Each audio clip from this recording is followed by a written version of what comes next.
अस्सलाम वालेकुम वरहमतुल्लाहि वबरकातुहू। दोस्तों यानी हसन अब्बासी जेकर मुझो चैनल पहिरियों दफ़ो ॾिसी ऐं ॿुधी रहिया आहियो त बराए महिरबानी मुंहिंजे चैनल खे सब्सक्राइब कंदा, बेल आइकन खे क्लिक कंदा ऐं जेकर मुंहिंजी ऑडियो पसंदि अचे त उनखे लाइक कंदा ऐं कमेंट बॉक्स में पंहिंजी राय खां आगाह कंदा।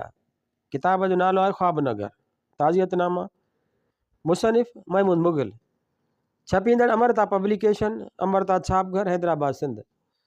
छपराईंदड़ ढोल फ़कीर फाउंडेशन सिंध। छापो पहिरियों जनवरी 2023 ईस्वी। समाज सुधारक मोहम्मद आरब मला, अदा अरब। जिया पे ॻाल्हाए केतिरा रंग सम्झ में न ईंदा आहिनि। अनेक भेरा पंहिंजी रवश ते कावड़ आई हूंदी, पंहिंजो पाण खे सुञाणण जी शिदत सां कोशिशि कई हूंदमि, पर शायदि पंहिंजो पाण खे सम्झाइणु दुनिया जे ॾुखियनि कमनि मां हिकिड़ो हूंदो आहे। कॾहिं कॾहिं त बिना नामुमकिन लॻंदो आहे। अजीब हयाती गुज़ारींदो आहियां मां। अलाए केतिरा वास्ता आहिनि, अलाए केतिरा वास्ता न आहिनि। सची ॻाल्हि त उहा आहे त उहो सॼो अंदाज़ो उहा सॼी कथ मां करे ई न आहियां सघियो। शायदि उहा कैफ़ियत ई आहे जो ख़ामोशी सुवाल पुछण जो वझ नाहे ॾींदी। केरु आहियो, किथां जा आहियो, छो आहियो, छा आहियो खां फ़क़ीर सदाईं परते रहियो आहे। यार जे यारीअ सां कमु आहे, किरत त हर को पाण ॼाणे। कूड़ छो ॻाल्हाइजे, पंहिंजी उहा आदत मूंखे पाण पसंदि न आहे। उन आदत जे करे नंढा नंढा नुक़सान बि थींदा आहिनि, जिन खे लवाईंदो रहंदो आहियां। पर गुज़िरियल हफ़्ते कुझु अहिड़ो ई थी वियो जो सॼे अंदर में लर्ज़िश भरिजी वई। अखियुनि जा घट बंदि लॻमि, पंहिंजो पाण खां जहिड़ो करे वहशत ते लॻमि। सेवण शरीफ़ जी मिटी आहियूं असीं। तंहिं ज़माने में माण्हूअ जो भाकुर हूंदो। मुंहिंजो वॾे में वॾो भाउ अदा अब्दुर्रहमान मरहूम जिते बि पढ़ियो, पंहिंजे हम जमायतनि सां सदाईं सलाहियल रहियो ऐं हू बि खेसि जीअ में जायूं ॾींदा हुआ। सेवण मां लॾे आयासीं त बि मोहबतुनि जा उहे सिलसिला क़ाइमु ऐं दाइमु रहिया। सिक उकीर सदाईं वधि खां वधि मिली। 80 ईस्वीअ जे ॾहाके में अदड़िन सलमा ऐं नगमा मलाह सां गॾु रेडियो ते सुबुह इमरान में मीज़बानीअ जो मौक़ो मिलियो। गॾिजी त घटि प्रोग्राम कयासीं, पर बहरहाल असांजो हिकु मज़बूत साथ हुयो।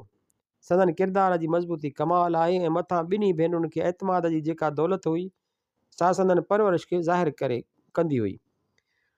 ओचितो ख़बर पई हुई त ॿई अदा अरब जूं न्याणियूं आहिनि ऐं अदा अरब अदा अब्दुर्रहमान जो हम जमाती रहियो। ॻोठाई रहियो। कन कन माण्हुनि में अजीब ॾिया हूंदी आहे। पंहिंजे वॾियुनि अखियुनि में दीद सां गॾोगॾु अदा अरब पंहिंजाइप जो अजीब अहसासु सदाईं सथियलु हूंदो। संदसि ॿाहुनि खां वधि संदसि अखियूं ॼण भाकुर पाईंदियूं हुयूं। अदा खे आबिद सॾींदे हू मूंखे बिल्कुलु पंहिंजे नंढड़े भाउ जियां सम्झंदो हो। पोइ ख़बर पई त कुदरत खेसि केॾो न नवाज़ियो हो। खुलियल ओताक, कुशादी दिलि ऐं मुहबत जे सामान सां टिमटार अदा अरब वाक़ई बि अदा लॻंदो हो। टेलीफोन ते गुफ़्तगू थींदी हुई त हू सदाईं मुंहिंजे न अचण जी शिकायत कंदो हो। मां हितां हुतां लवाए अजाया सजाया बहाना हणी मिड़े पियो निकिरी वेंदो हुउसि। दिलि बि चवंदी हुई, पर ग़मे दौरान शायदि ग़मे जाना खां सघारो पे रहियो। हिकु वारी बेहदि ॾुख मां चयो आई, अदा भला जनाज़े ते त ईंदे न। जुमिला नंढड़ा हूंदा आहिनि, अलाए नंढड़ा हूंदा आहिनि, अलाए असीं उन्हनि खे ॿुधण में नंढड़ो सम्झंदा आहियूं। लॼी थींदे माफ़ी वठंदे वेझी फ़ुर्सत में वटसि वञण जो वाइदो कयो हुउमि, पर पोइ वरी उहो चरखो हली पियो। सुधरण जी शायदि मूं वटि का गुंजाइश न रही आहे।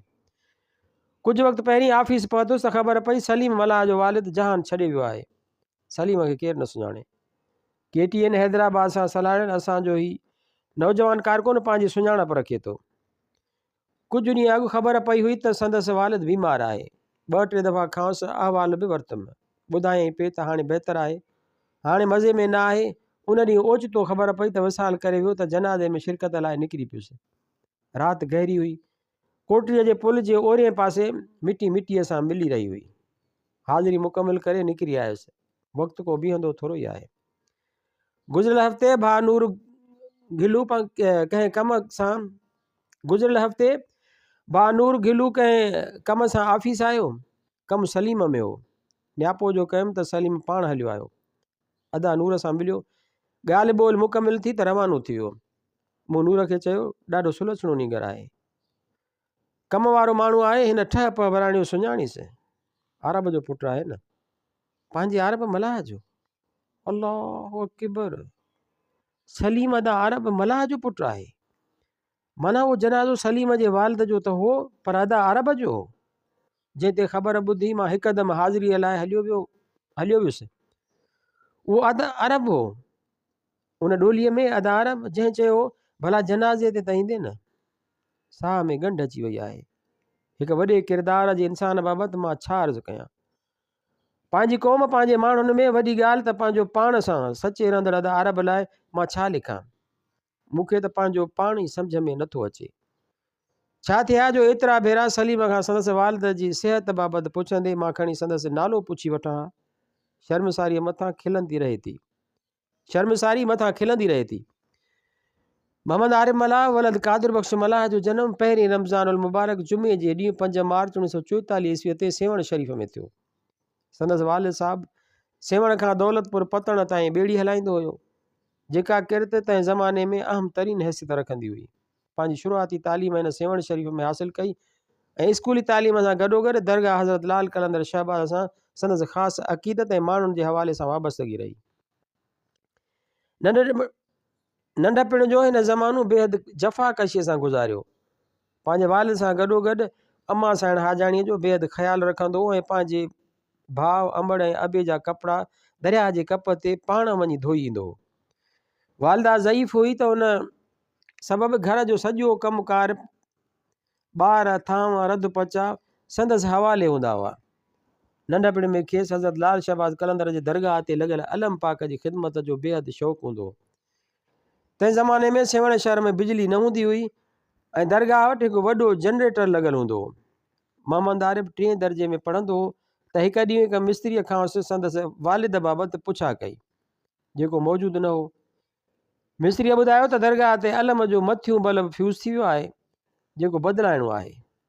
तंहिं ज़माने में अलम जी ॿिए 5 फुट थले ते हूंदी, जंहिंखां पोइ 86 फुट लोही ॾाकण हूंदी हुई, जंहिंखां पोइ 5 फुटनि जी ऊचाईअ वारो गोल पिंजरो हूंदो, जंहिं ते मथे बि बल्ब बदिलाइणो पवंदो। अलम पाक जे बत्तीअ जो कमु मोहम्मद आरब जा वॾड़ा कंदा हुआ।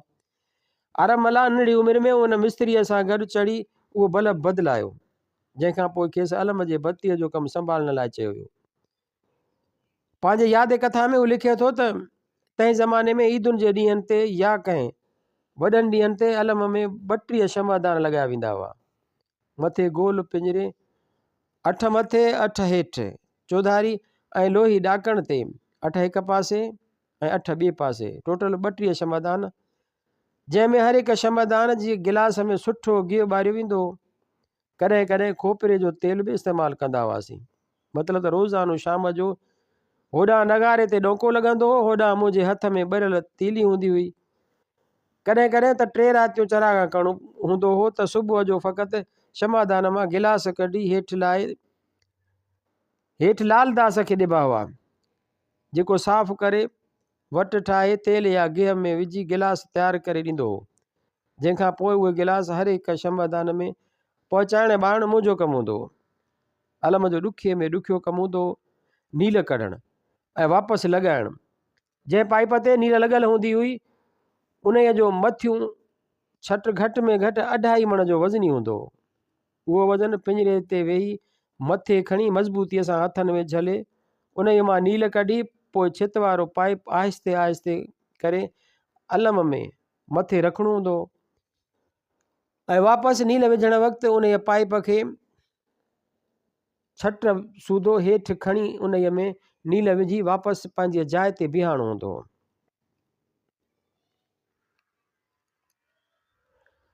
मथाईअ ते अलम खे रोशन कंदड़ अदा अरब पंहिंजी हयातीअ में बि मथाईअ ते ई रहियो। हिन 1966 ईस्वीअ में हुसैनाबाद में लॾे अचण खां पोइ मल्हाहनि जे हयातियुनि खे साम्हूं रखंदे सिंध तरक़ी पसंदि मल्हाह तनज़ीम ठाही। 1968 ईस्वीअ खां पंहिंजे वफ़ात जे ॾींहं ताईं हू उन तनज़ीम जो सरबराह रहियो, जंहिंजो वॾे में वॾो कारनामो सिंध असेंबलीअ मां मल्हाहनि लाइ लाइसेंस सिस्टम पास कराइणो हो। हू शख़्स हर ग़रीब गुरबे लाइ उथी बीहंदो हो। पंहिंजी वितार हिन कोशिशि कई त कंहिं ऐवान में हाज़िर थियण जे लाइक़ु बणिजे जिते आवाज़ु उथारे सघिजे। 1976 ईस्वीअ में MP जे सीट लाइ ऐं 1988 ईस्वीअ में MLA जी सीट लाइ मुक़ाबिलो कयो हुअईं। मुस्लिम कॉलेज मां मास्टर्स ऐं सिंध लॉ कॉलेज मां कानून जी डिग्री माणींदड़ अदा अरब सॼी उमिरि पंहिंजे माण्हुनि लाइ जाखोड़ींदो रहियो, जेका जाखोड़ संदसि वञण खां पोइ हाणे सभिनी खे महसूसु थी रही आहे। 22 नवंबर 2016 ईस्वीअ ते उहो आरामी थियो आहे। हिकु डिघो सफ़र पंहिंजे पुॼाणीअ ते पहुतो आहे। ताजदनामे में देर थी आहे, पर बहरहाल संदसि किरदारु असां सभिनी खां कॾहिं बि विसरी नथो सघे। उनखे यादि रखण में असीं कॾहिं बि देरि नथा करे सघूं।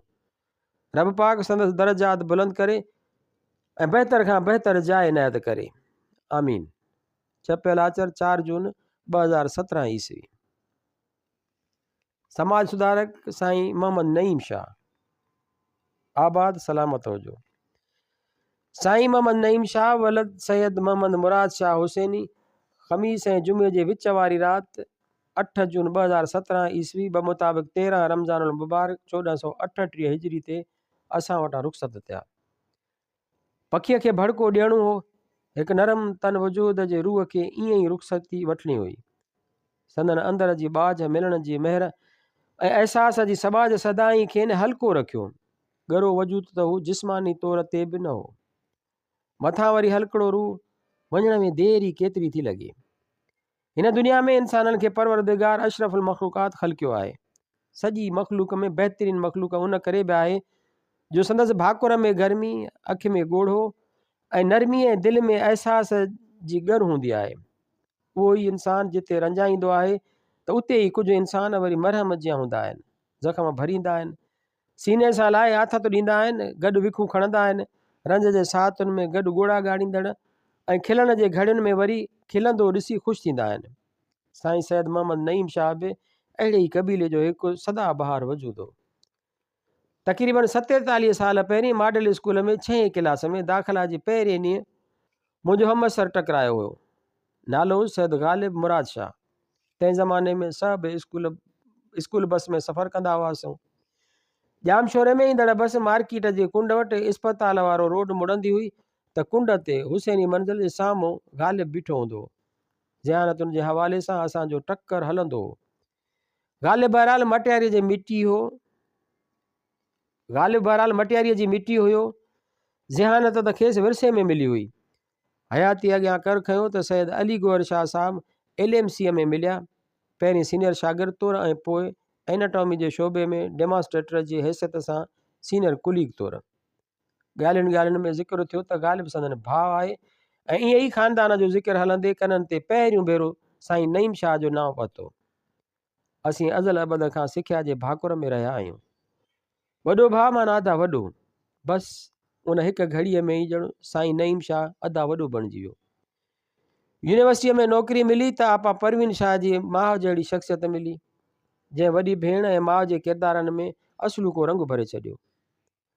अमा साईं उन्हनि सभिनी उहिदनि खां पहिरीं मोहबत जे उहिदे ते वेठल हुई ऐं मथां वरी साईं नईम शाह साहिबु संदसि वर जी मोहबत नसीब थी त ॼण सूंहं ते सुहागे वारो जहान बणिजी वियो।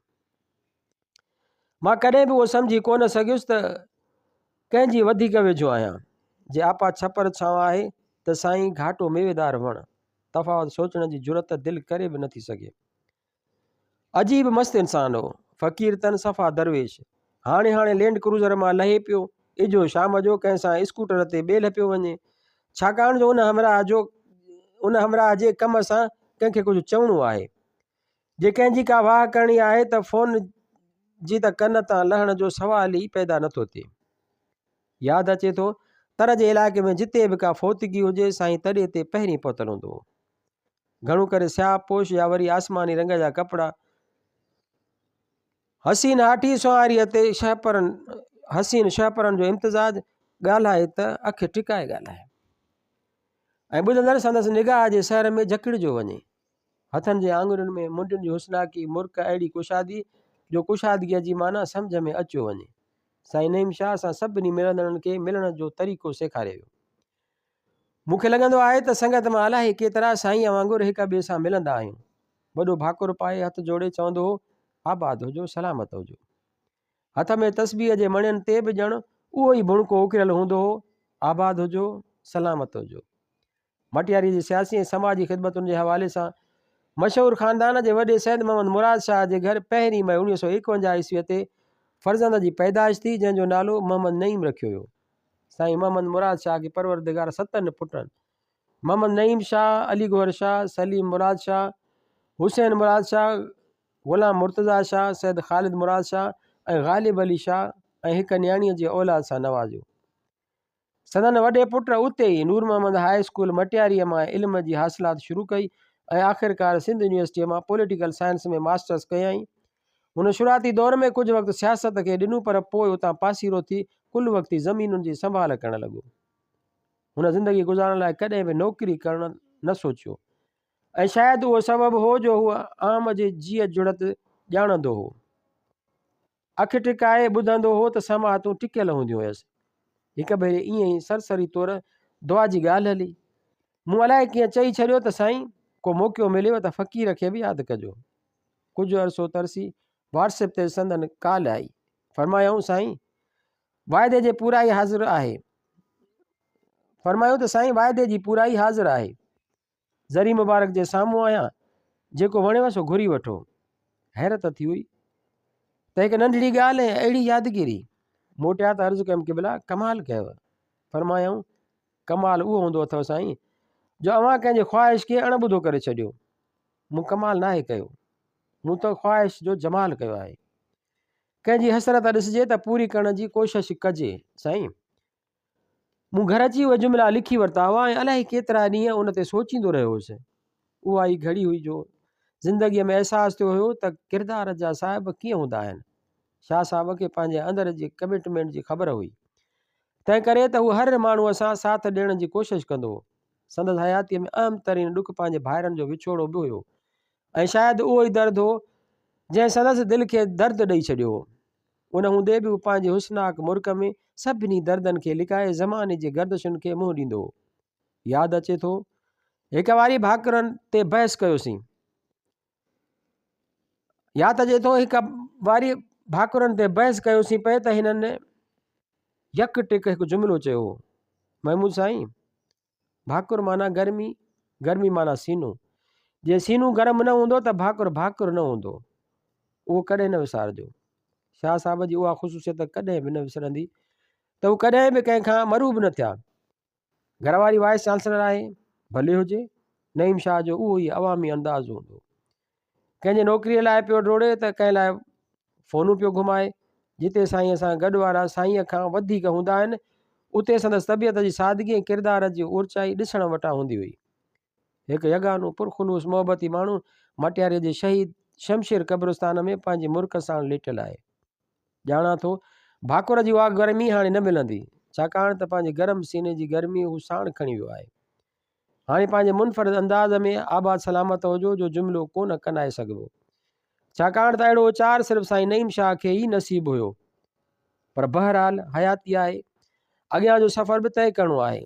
अखियुनि जा छपर ॻरा आहिनि, मोहबत जे अहसान जी अदायगी मुमकिन न आहे।